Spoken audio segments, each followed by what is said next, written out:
മരണം നമുക്ക് നിയമപരമായി ചോദിച്ചു വാങ്ങാനാകും, അതും ഇനി ഒരിക്കലും സുഖപ്പെടില്ല എന്ന അവസ്ഥയിലുള്ള രോഗത്തിന്റെ പിടിയിലാകുമ്പോൾ. ജീവിതത്തിൽ പ്രതീക്ഷ നഷ്ടപ്പെട്ടാൽ നരകയാതന അനുഭവിച്ച് അങ്ങനെ കഴിയേണ്ടതുണ്ടോ? വേണ്ട. ലിവിംഗ് വില്ലിലൂടെ അന്തസ്സോടെയുള്ള ഒരു മരണത്തിന് പ്രായപൂർത്തിയായ ഓരോരുത്തർക്കും അവകാശമുണ്ട്. രോഗാവസ്ഥയിലൂടെയാണ് താൻ കടന്നു പോകുന്നതെന്ന് തിരിച്ചറിവുള്ള വ്യക്തിക്ക് തന്റെ മരണം നീട്ടിവെക്കാനായി മെഡിക്കൽ സംവിധാനങ്ങൾ ഏർപ്പെടുത്താതിരിക്കാനോ അല്ലെങ്കിൽ ഏർപ്പെടുത്തിയിരിക്കുന്ന നിർദ്ദേശങ്ങൾ ഒഴിവാക്കാനോ ആവശ്യപ്പെട്ടുകൊണ്ട് മുൻകൂട്ടി തയ്യാറാക്കാവുന്ന പ്രമാണമാണ് ലിവിംഗ് വിൽ അഥവാ മരണ താൽപര്യ പത്രം. സാമ്പത്തിക കാര്യങ്ങളും സ്വത്തിന്റെ കൈമാറ്റവും ഒക്കെ നേരത്തെ പ്ലാൻ ചെയ്യുന്നതുപോലെ തനിക്ക് ലഭിക്കേണ്ട ചികിത്സയും മുൻകൂട്ടി നിശ്ചയിക്കുകയും കൂടുതൽ വേദനകൾ അനുഭവിക്കാതെ അവസാന ദിനങ്ങൾ മനോഹരമാക്കാനും ഇതുകൊണ്ട് കഴിയും. വെന്റിലേറ്റർ, ICU തുടങ്ങിയ കാര്യങ്ങളൊക്കെ നേരത്തെ കൂട്ടി തീരുമാനിച്ചു വെക്കാം.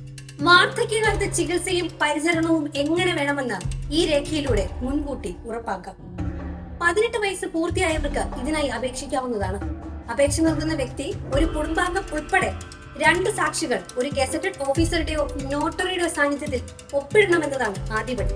നിർബന്ധപൂർവ്വം ചെയ്യിക്കുന്നതല്ലെന്ന് ഉറപ്പാക്കാൻ ഗസറ്റഡ് ഓഫീസറുടെയോ നോട്ടറിയുടെയോ സാക്ഷ്യപത്രവും ഇതിനായി ആവശ്യമാണ്.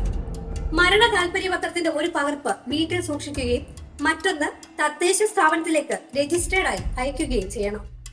രോഗി ഇനി രക്ഷപ്പെടില്ലെന്ന് ഉറപ്പിച്ച് വെന്റിലേറ്റർ പോലുള്ളവ ഉപയോഗിക്കാൻ നിർദ്ദേശം ലഭിച്ചാൽ രോഗിയുടെ മക്കൾക്കോ അടുത്ത ബന്ധുക്കൾക്കോ ആശുപത്രി അധികൃതർക്ക് മരണപത്രം കൈമാറാം.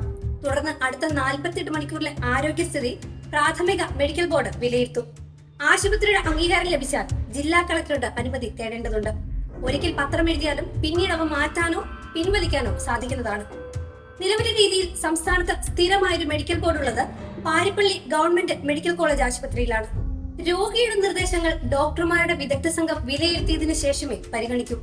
രോഗി നിർദ്ദേശിച്ചതിന് പുറമെ ജീവൻ രക്ഷാ മാർഗങ്ങൾ സ്വീകരിക്കണമെങ്കിൽ ഉറപ്പായും ചെയ്യുമെന്നതും ശ്രദ്ധേയമാണ്. കഴിഞ്ഞ വർഷം അവസാനത്തോടെ കൊല്ലം പാരിപ്പള്ളി മെഡിക്കൽ കോളേജിലാണ് സംസ്ഥാനത്തെ ആദ്യ ലിവിംഗ് വിൽ തുടങ്ങുന്നത്. ആലപ്പുഴ മെഡിക്കൽ കോളേജിലും ലിവിംഗ് വിൽ സഹായ കൗണ്ടർ തുടങ്ങിയിട്ടുണ്ട്. 2018 മുതൽ സുപ്രീം കോടതി ലിവിംഗ് വിൽ രേഖയാക്കാനുള്ള അനുമതി നൽകി. എന്നാൽ ആ നിയമത്തിലെ ചില പ്രയാസങ്ങൾ ലഘൂകരിച്ച് 2023 പുതിയ ലിവിംഗ് വില്ലിന് അനുമതി നൽകിയിട്ടുണ്ട്.